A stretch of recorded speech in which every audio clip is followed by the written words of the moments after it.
Hello and welcome to English Eden, a place where your English can grow wild and free. I'm Sam. And I'm Ruby. We are so happy you're here with us today. Ruby, I was thinking the other day about a phrase. A simple phrase, just 3 words, but it carries so much weight. It gives you a feeling of cold, of warning, of something inevitable. You don't even have to say it. I can feel it.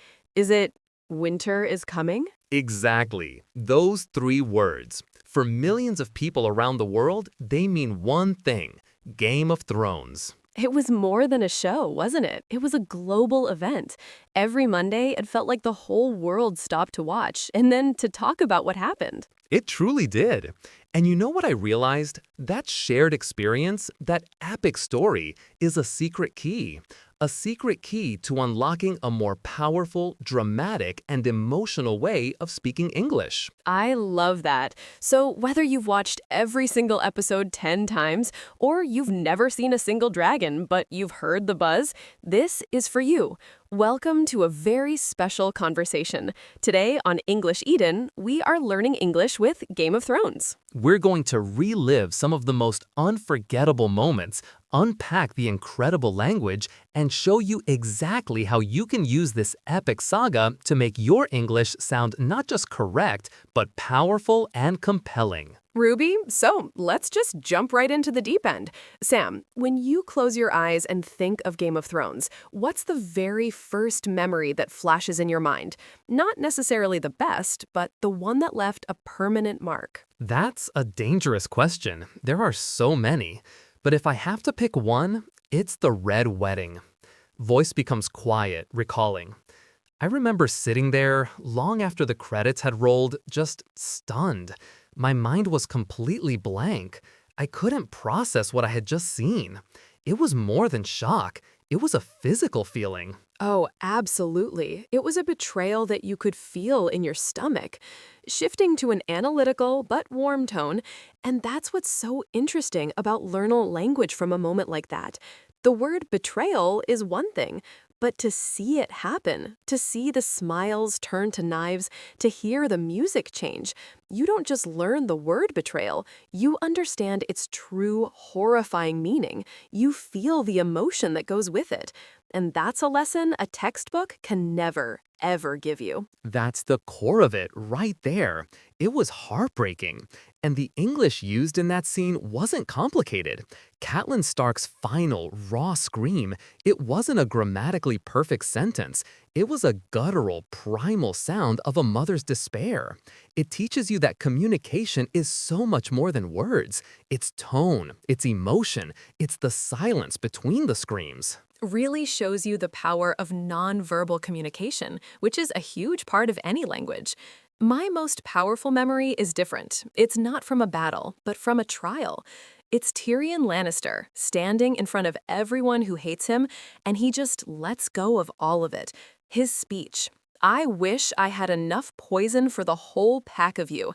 I would gladly give my life to watch you all swallow it. Just hearing you say that gives me chills. It's a masterpiece of writing. And it's a masterpiece for learning advanced English. Look at what he does. He uses a metaphor. He doesn't call them people or enemies. He calls them a pack. Immediately, he makes them seem less than human, like wild, vicious animals. He uses vivid, powerful verbs like swallow. He doesn't say drink, he says swallow, which sounds more difficult, more of a struggle. He's painting a picture with his words. For an English learner, this is a lesson in how to express deep, intelligent anger. It's not just shouting, it's crafting your words into weapons. You're learning vocabulary like poison, pack, gladly, swallow, but you're learning them in a context of such high stakes and powerful emotion that they get branded into your memory.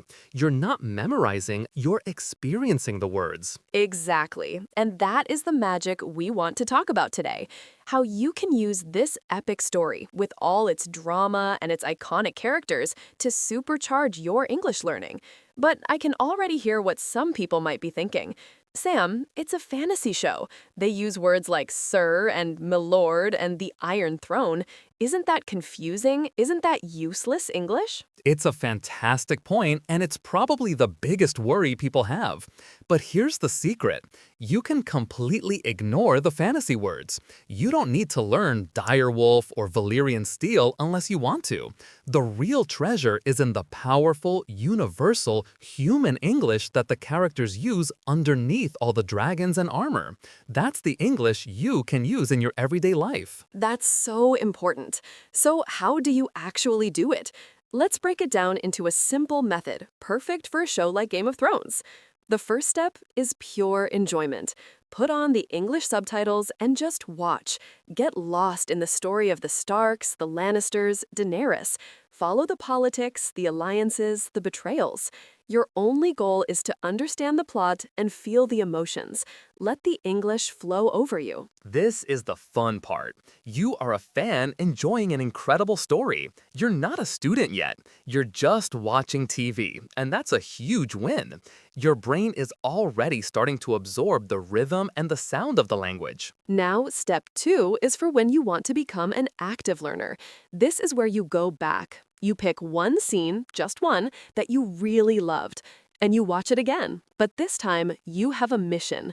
You are a hunter, and you are hunting for golden nuggets of language. And these golden nuggets are not the fantasy words. They are the powerful, real English words and phrases. Let's take a character like Jon Snow. He's a man of few words, but when he speaks, it matters. He says things like, "My watch has ended." Think about that. It's a simple sentence, but the meaning is enormous. It means my duty is over, my promise is fulfilled. I am free. You learn how to make a strong, definitive statement about a chapter of your life closing. That's a perfect example. It's so usable. Or let's take Daenerys. We all know her famous introduction. I am Daenerys Stormborn, of the House Targaryen, first of her name, the Unburnt, Queen of the Andals and the First Men, Khaleesi of the Great Grass Sea, Breaker of Chains, and Mother of Dragons. Please, nobody at home try to memorize that. That is not the goal. No, the goal is to see the pattern, listen to the structure. I am, name, of, house or place, title, title, title. She is listing her achievements, her identity, her legacy. This is an amazing lesson in formal English structure. How do you introduce yourself in a formal setting, like a job interview or a presentation? Daenerys is just doing it on a much more epic scale. I never thought of it like that, but you're absolutely right. She's basically giving the most dramatic job interview of all time. Another great character for this is Arya Stark. Her list: Joffrey, Cersei, Island Pain, the Hound. It's just a list of names. The grammar couldn't be simpler, but the meaning behind it is a universe of determination, focus, and a quest for justice. It teaches you that sometimes the most powerful sentences are the simplest ones, if the intention behind them is strong enough. So the method is, first, watch and enjoy. Second, pick a scene and hunt for one or two of these golden nuggets, a powerful phrase, a new word, an interesting sentence structure. Write it down, say it out loud, understand the feeling behind it. And that leads us to the third and most important step: repeat. And I mean two things. First, you repeat this method with other scenes. Second, and this is crucial, you repeat the phrases you learn out loud. This is where the magic really happens for your speaking skills. When you hear a line that gives you chills, pause the show and try to say it exactly like the character does. Copy their tone, copy their rhythm, copy their emotion. Let's try it right now. Think of Cersei Lannister. She doesn't shout often. She speaks with a cold, quiet confidence. How does she say, "Power is power"? It's not loud, but it's terrifying. Back to his voice, encouraging. You try it. Power is power. It feels different, right? You're not just learning the words, you're learning the music of the language. You're learning how emotion changes the sound of a sentence. Or think of Ned Stark. He was a man of honor. Everything he said had weight and sincerity. The man who passes the sentence should swing the sword. Say that with the gravity it deserves. The man who passes the sentence should swing the sword. Wow, you feel the responsibility in those words. And that's what's so interesting about learning language from a moment like that. That lesson a textbook can never, ever give you. Recapate efficiently. So, to quickly recap our method for learning with Game of Thrones, step 1, watch for the story with subtitles. Step 2, actively watch a scene to find golden nuggets, a powerful phrase, a new word, an interesting sentence structure. And step 3, repeat those phrases out loud, copying the actor's performance to improve your pronunciation and tone. And this works because you're learning in context. You're not just learning that honor is a noun, you're learning it while watching Ned Stark choosing honor over his own life. That story, that memory, becomes the hook that the word hangs on in your brain forever. It's unforgettable. Context is everything. You'll remember the phrase, winter is coming, and the feeling of dread it carries far better than you'd remember a random vocabulary word from a list. The story does the work. Absolutely, because it's not all doom and gloom and winter is coming. There's a huge range of English in there. Think about the difference between the way a high-born lord speaks and the way a soldier at the wall speaks. That's a great point. It's a lesson in registers of English. Take Varys and Littlefinger, for example, their famous scene together. Chaos isn't a pit. Chaos is a ladder. Back to explanatory tone.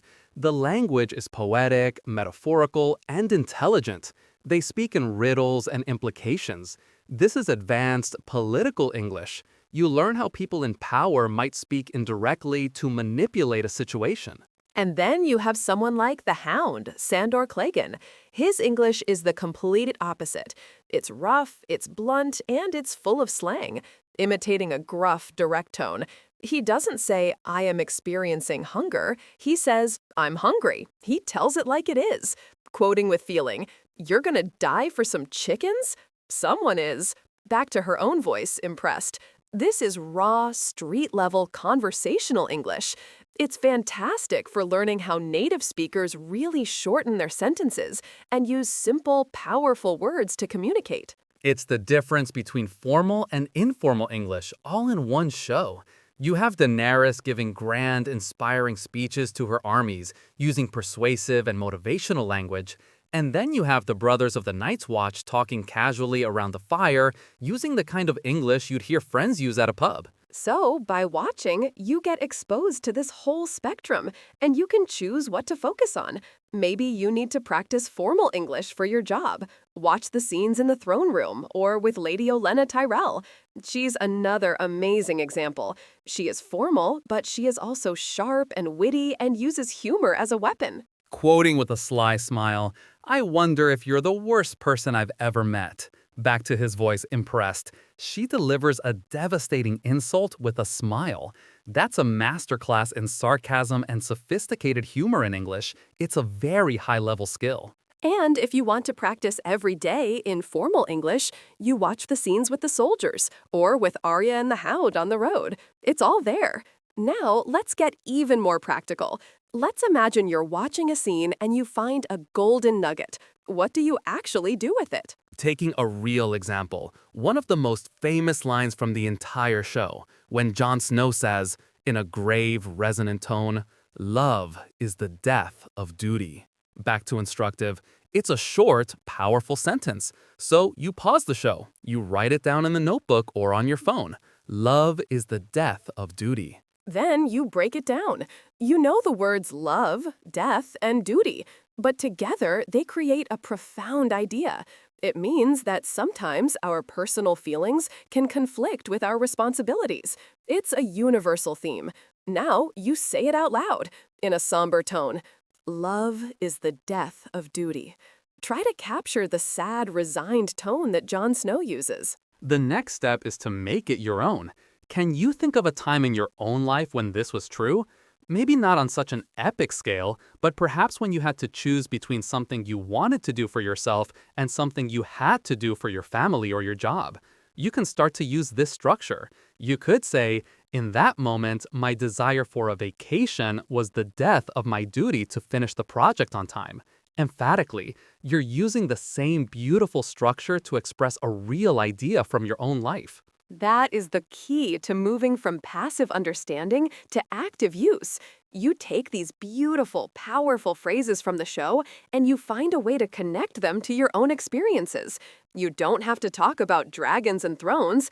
You can use the same English to talk about your own battles, your own challenges, your own loyalties. It's about finding the human connection. The show is about power, family, honor, betrayal, love, and ambition. These are things every single person on Earth understands, no matter what language they speak. So you're learning the English to talk about the most fundamental human experiences. And that brings us to a really important point for people who have never seen the show. You might be listening to us talk about the Red Wedding and Tyrion's trial and thinking, this sounds complicated. I don't know these characters. And that's totally okay. You don't need to. You can start from zero. In fact, starting with a show you know nothing about can be a fantastic adventure. You can just let the story unfold. You'll pick up on the characters naturally. You'll quickly understand that the Lannisters are rich and powerful, the Starks are honorable, and Daenerys is building an army across the sea. The visual storytelling is so strong that even if you miss some dialogue, you'll still understand the plot. Picture this. A man sits on a big, pointy chair. A family is in conflict. There are dragons. A wall of ice protects the kingdom from monsters. The basic ideas are clear. And as you watch, your brain will be working hard to connect the English you're hearing with the epic images you're seeing. For a beginner, it might be a challenge, but it's an exciting one. You could use subtitles in your own language first, then switch to English subtitles for a rewatch. The goal is not to understand every single word in the first season. The goal is to follow the grand story and, in the process, absorb the rhythm and the emotion of the language. And for the advanced learners, this show is a playground. You can analyze the political speeches. You can study the witty dialogue. You can even explore the invented languages, Dothraki and Valyrian, to understand how language can be built, which gives you a whole new perspective on your own English learning. So our final thought is this. Don't be afraid to use challenging, amazing material like Game of Thrones. You don't have to understand it all at once. Epic, encouraging tone. The journey of learning English is a long road, much like the road Arya walked or the journey Jon Snow took beyond the wall. It's full of challenges, but also incredible discoveries. And the best way to walk that long road is to find things that you are truly passionate about. If you love epic stories, if you love complex characters, if you love drama and suspense, then this is a perfect tool for you. It makes the learning process something you look forward to, not a chore you have to do. We would love to hear from you, whether you're a diehard fan who knows every house sigil or someone who's just curious about the show now. Tell us in the comments, if you could have a conversation with one character from Game of Thrones to practice your English, who would it be? Would you choose the cleverness of Tyrion, the strength of Brienne, the wisdom of Tyrion? I think I'd choose Tyrion. I think you have a type, Ruby. I think I'd want to talk to Jon Snow. I feel like he'd be a good listener. That's a great choice. Let us know your choice. This is how we build our community at English Eden, by sharing our passions and our journeys. Remember, your English learning journey is your own epic story. There will be battles you lose and battles you win. There will be new allies you meet and new skills you learn. And we are here to help you on that quest. Thank you so much for sharing this time with us and for diving into the world of Game of Thrones to find the magic of language. Keep learning, keep exploring, and remember, in a low, iconic, but warm tone, winter is coming, but your English is getting stronger every day. see you in the next video at English Eden. Bye for now. Goodbye.